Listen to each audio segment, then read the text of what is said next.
जय श्री राम दोस्तों, आज की वीडियो में आपको बहुत स्वागत है। आज हम करने वाले हैं आर्ट नंबर 7। आई होप आपको अच्छी समझ में आ जाएगा। देखो, अगर आप एग्ज़ाम की उससे पढ़ रहे हो ना, तो आर्ट नंबर 7 उतनी इम्पॉर्टेंट नहीं है, ठीक है? तो इसको स्किप कर सकते हो। आर्ट नंबर 8 जो है हमारे पास, क्लैरोट्स इक्वेशन, ये बहुत इंपॉर्टेंट है और जो 10th आएगी वो भी इम्पॉर्टेंट है। तो यहाँ आप एग्ज़ाम के लिए पढ़ रहे हो तो उसको ज़्यादा ध्यान देना, ठीक है ना? इसको स्किप कर सकते हो अगर जिसने करना है। मेरा काम है सारी आर्ट कराना, तो मैं करा रहा हूँ, ठीक है? देखो, आर्ट नंबर 7 है। एक मेथड है, इस तरह से हम क्वेश्चन को सॉल्व करेंगे। कुछ नहीं है, बहुत इजी है। तो दो तरीके हैं। पहले तो मैं आपको हो सकता है कि भाई पहले ये वाला करा लूँ, आर्ट समझा लूँ, उसका क्वेश्चन करें। दूसरा तरीका ये है कि हम क्वेश्चन करते करते आर्ट समझे। तो मेरे ख्याल से ना दूसरा वाला ठीक रहेगा। पहले क्वेश्चन करते हैं, साथ में आर्ट समझ लेंगे, ठीक है ना? देखो, क्वेश्चन हमारे पास क्या बोल रहा है। सॉल्व एक्स का स्क्वायर पी का square minus 2xy p plus 2y का स्क्वायर इक्वल टू एक्स का स्क्वायर, इसको सॉल्व करना है। तो पहले तो आप क्वेश्चन लिख लो भाई, ठीक है ना? देखो, क्वेश्चन को देख के पता लगना चाहिए इसको हमने सॉल्व कैसे करना है। ये इस टाइप की फॉर्म बन रही है एक, जैसे हमारे पास a माइनस बी का होल का स्क्वायर होता था। a माइनस बी का होल का स्क्वायर क्या होता है? a का स्क्वायर प्लस b का स्क्वायर माइनस 2ab। कुछ इस टाइप के हमारे पास फॉर्म बन रही है, ध्यान दो। तो अगर हम इसको इस तरह से लेना कि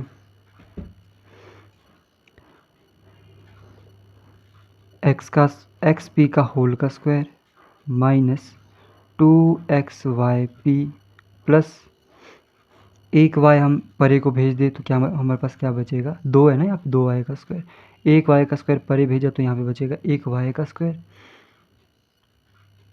इस तरह से। अब इसको ध्यान से देखो, ये हमारे पास बन गई फॉर्म a माइनस बी के होल के स्क्वायर की। क्वेश्चन देखा, इस तरह से हमने समझा, तो ये इस तरह के फॉर्म में बन रहा है। तो इसको हम क्या कैसे लिखेंगे? एक्स पी माइनस वाई का होल का square is equals to x का स्क्वायर माइनस वाई का स्क्वायर, ठीक है? इस क्वेश्चन को देखो और सॉल्व करते जाओ क्या क्या हो रहा है इसमें। तो ये एक डिफरेंशियल इक्वेशन है, इसको इस तरह से देखा कैसे कैसे है और हमने इसको इस तरह से लिख लिया। अब यहाँ स्क्वायर है तो अंडर रूट करना पड़ेगा बोथ साइड्स। तो क्या आ जाएगा? X p minus y is equals to x का स्क्वायर माइनस वाई का स्क्वायर का ऊपर क्या लगेगा? Under root. यहाँ पे एक्स पी रखते हैं, वाई को परे ले जाते हैं, तो क्या आ जाएगा? X p is equals to, अच्छा जब अंडर रूट लगता है तो यहाँ पे प्लस माइनस लगता है, ठीक है? यहाँ आ जाएगा y plus minus under root में एक्स का स्क्वायर माइनस वाई का स्क्वायर, ठीक है? एक्स को भी परे भेजो तो क्या आ जाएगा? पी और y plus minus under root x का स्क्वायर माइनस वाई का स्क्वायर होल के डिवाइड में एक्स। जस्ट सॉल्व करते जाओ क्या क्या हो रहा है, ठीक है? जब ये वाली फॉर्म आती है ना, इसको सॉल्व करने का एक बड़ा प्यारा तरीका होता है। इस टाइप की फॉर्म को क्या होता है ना, यहाँ पे हमारे को ज़रूरत है कि हमारे को एक्स नहीं चाहिए डिनोमिनेटर में, यहाँ पर एक्स नहीं चाहिए। तो हम क्या कर सकते हैं, हम वाई को कुछ इस तरह से लें कि हमारे पास ये डिनोमिनेटर में जो एक्स है ना ये कट जाए, ठीक है? देखो कैसे करते हैं। हमारे पास हम क्या लेंगे, let y is equals to v x. V की जगह कुछ भी ले सकते हैं आप, ये ऐसे ही लिए। एक्स यहाँ लगाना ज़रूरी है ताकि जो डिनोमिनेटर में एक्स है वो कट जाए, ठीक है ना? तो अगर हमने ये लिया y को, तो हमारे पास p है। p क्या है? D y over d x. और y की जगह हमने क्या लिया? V x. तो d over d x v x, मतलब इसकी डिफ्रेंशिएशन करनी है। इसकी डिफ्रेंशिएशन कैसे होगी? तो एक्स के रिस्पेक्ट में करेंगे तो यहाँ आ जाएगा v प्लस v के रिस्पेक्ट में करेंगे तो x ऐसे क्या ऐसे ही बचेगा और d v over d x ये आ जाएगा। तो कहने का मतलब p जहाँ पे होगा ना उसकी जगह हम क्या लिखेंगे? ये लिखेंगे, ठीक है? तो लेफ्ट हैंड साइड में हमारे पास था p, यहाँ देखो लेफ्ट हैंड साइड में p है और राइट हैंड साइड में हमारे पास ये है। तो जहाँ जहाँ y है उसकी जगह क्या रखना है हमारे को? V x. तो वी एक्स प्लस माइनस, ठीक है? तो p की जगह ये लिखते हैं, ये वाली चीज़ क्या आ जाएगा? v plus x d v over d x is equals to, ये y की जगह क्या रखना है? V x. तो v x plus minus v x plus minus under root में एक्स का स्क्वायर माइनस वाई का स्क्वायर। तो एक्स का स्क्वायर ऐसे का ऐसा ही, y की जगह क्या लिखना है?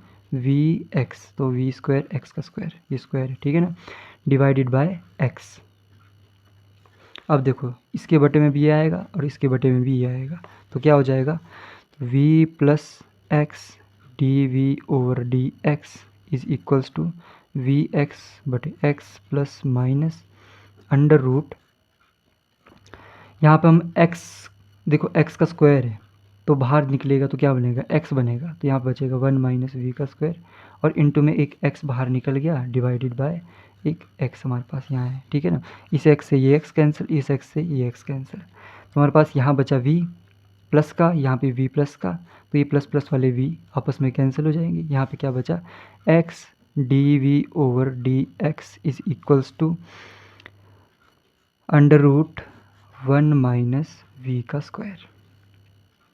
अब देखो यहाँ पर हमारे पास क्या है कि दो चीज़ें हमारे पास है, एक x है और एक v है, तो हम सेपरेटिंग द वेरिएबल लगा सकते हैं, तो लगा लेंगे सेपरेटिंग द वेरिएबल्स।